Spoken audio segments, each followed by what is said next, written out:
here with us Mr. Murli, Chairman Sriram Properties. Real estate sector has seen a lot of boom few years ago, but recently it has kind of slowed down, and it is also attributed that economic slowdown. It is one of the major reasons of economic slowdown. So, what do you have to say about that? First of all, it is a myth that real estate there is a slowdown. There is a big boom in real estate today. Real estate has to be dissected in few areas.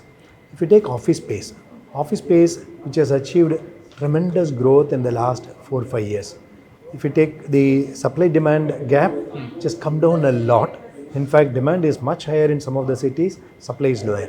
So office space has been doing well.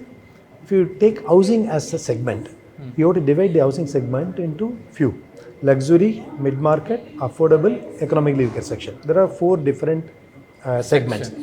If you take economically weaker section, the demand is here, supply is here, practically zero supply. So there is a lot of demand. When it comes to affordable housing and mid-market housing, the demand and supply is matching with each other. In fact, supply is lower than the demand on affordable housing. Mid-market housing, the demand and supply more or less matching with each other. So if you look at, we started right from the day one to serve affordable and mid-market segment. Practically zero inventory in affordable and mid-market segment. Okay. Not only us, the people who are in this affordable segment and mid-market segment, there is no inventory and they are doing very well. Whatever the supply is happening is being sold, is getting consumed. Whereas luxury segment, yes, there is a pressure in luxury segment. There is a lot of supply there with a lower amount of demand. It will take some more time, but that's only about 2% or 3% of the whereas industry. of housing industry. If you take this mid-market and affordable, close to about 85-90%. So that's where we need to look at. That's doing well. So India also today, I think government has been doing fantastic job in the last 3-4 years, including last budget. Nothing wrong with the last budget. After the last budget, there was 2-3 consecutive announcements, which has created a right perspective. Only issue is today what we have, perception. We need to work on creating the right perception. We need to create the right belief in the minds of people. Yes, country is doing well, economy is doing well, things will be all right. Okay. And since you mentioned about affordable housing, what could be the future trends? Like 5 years down the line, what could be the picture of affordable housing? Housing for all by 2022. Our Prime Minister's greatest vision, housing for all by 2022. That should become reality. That alone will pull the economy to a greater scale. If housing for all by 2022, if it is implemented, even to the extent of 30-40%, economy will go up by at least another 5-6% GDP growth will take place. Elaborate a little bit? If you take housing for all by 2022, what all it does? It we need, today more than about 70% of the people do not have proper home. So that needs to be addressed. That's very, very critical. That's why Prime Minister has developed this vision of providing housing for all by 2022. He has set a timeline. Within 2022, we should do that.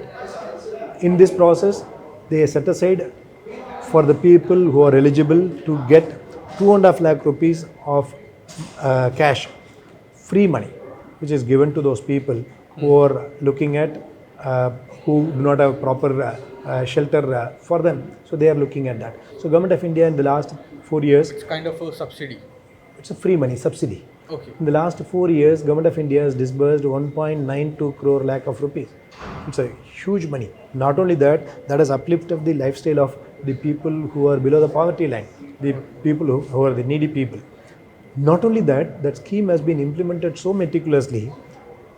Our Prime Minister's vision is to make sure that the mediators are removed from every part of the business. Yes. So in this case, what they have done, they ensured that benefit goes directly to those user, beneficiary. That's the biggest plus point what we have today. So now this housing for all, which will uplift the manufacturing sector, whether it is cement or steel or service sector.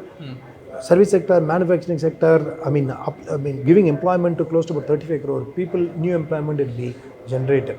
So that is going to be a major game changer. So is my the view. overall economic activity will be multiplied. Will be throughout the multiplied. sector. Yeah, this real estate, particularly housing industry, supports directly 32 other industries. So once you start addressing real estate, 32 other industries are automatically addressed. Okay. That's a huge advantage. Okay, thank you. And one more last question is, what are your expectations from the current budget? Budget will be great. As I said earlier, it is just not that budget. We need to create the right perception is very important. Government of India has to work towards creating the right perception and be in touch with industry leaders, be in touch with SME industry leaders, be in touch with small and medium players, and make sure that we convey the right message to them and create the right perception. See, out of budget is just in a statement of accounts. Maybe 1% here and there is not going to make a big difference. But can you create the right perception? Can you create the right confidence? Can you keep giving the right confidence to the people? If that is done, I think India is marching towards a great story today.